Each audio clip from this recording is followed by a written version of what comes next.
All right, guys, so today we're working on a 2014 Ford Explorer. And if you have a situation, the problem with this car was when you're driving it, the steering wheel would kind of go and it would be hard, loose, hard, loose, hard, loose.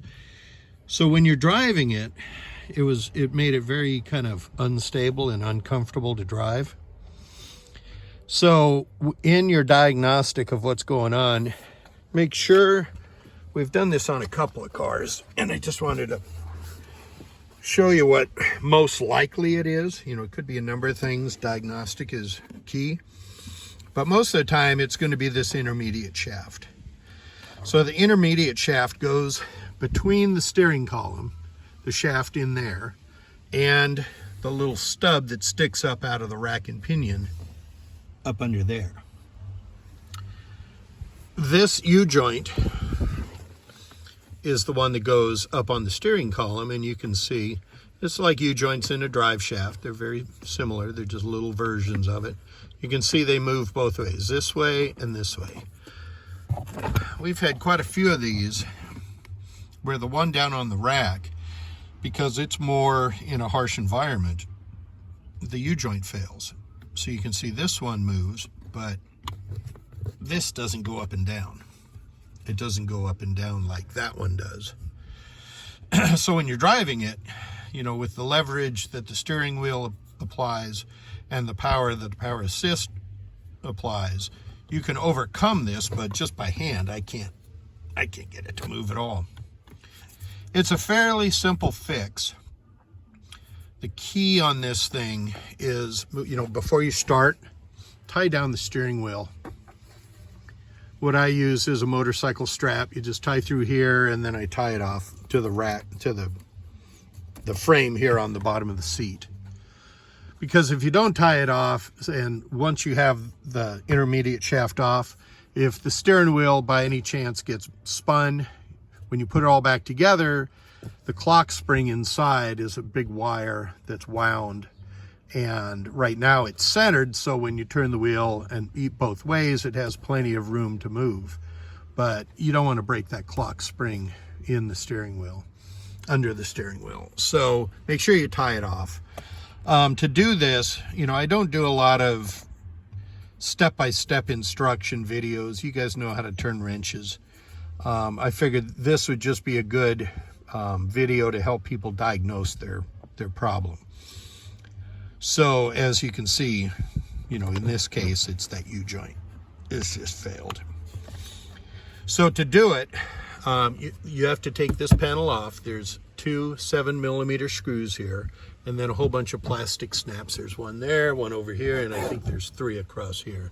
Just make sure you carefully pull it out. You know, don't lift it and twist it. Just pull the whole thing out. You know, work at one corner and work your way across.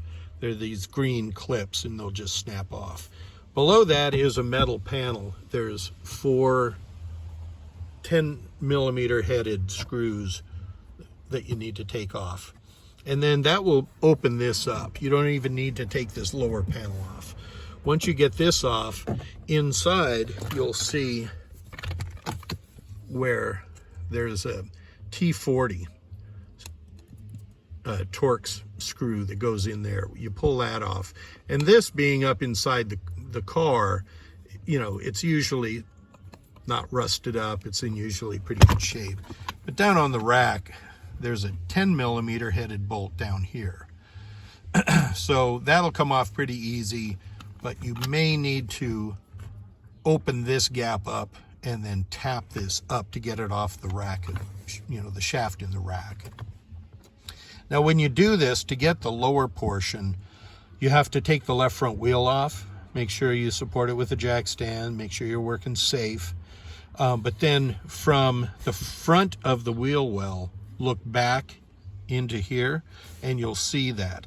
And if you set the wheel where it's straight up, that the lower bolt will be pretty much facing forward, and this one up here will be facing the left side of the car. So once that's done, lock down the steering wheel, and then you can get this and the lower bolt, you know, all together. They'll both be aligned so you can get tools in there to get them off.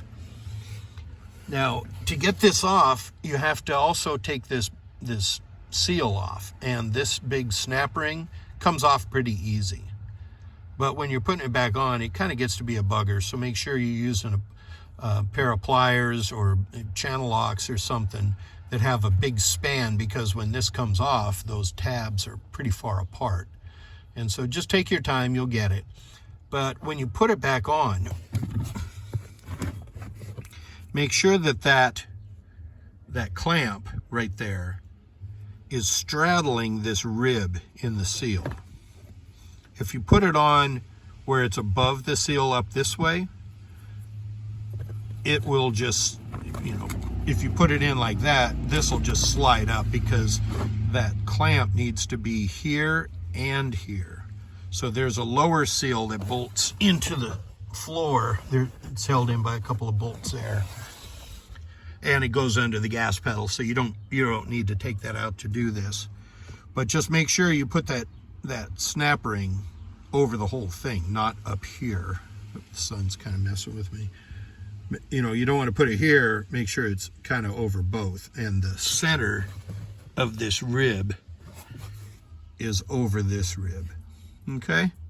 That's really the hardest part of the whole thing. So I just wanted to make this quick video. Hopefully it'll help somebody diagnose their steering issues in your Explorer. Like I said, this one's a 2014. I'm sure it applies to other years' Explorers. If you're having that weird steering issue where it's like, it's kind of jumps on you, and it makes steering the car kind of unstable. It kind of give you a weird feeling. Look at this first, because a lot of times it'll be this problem.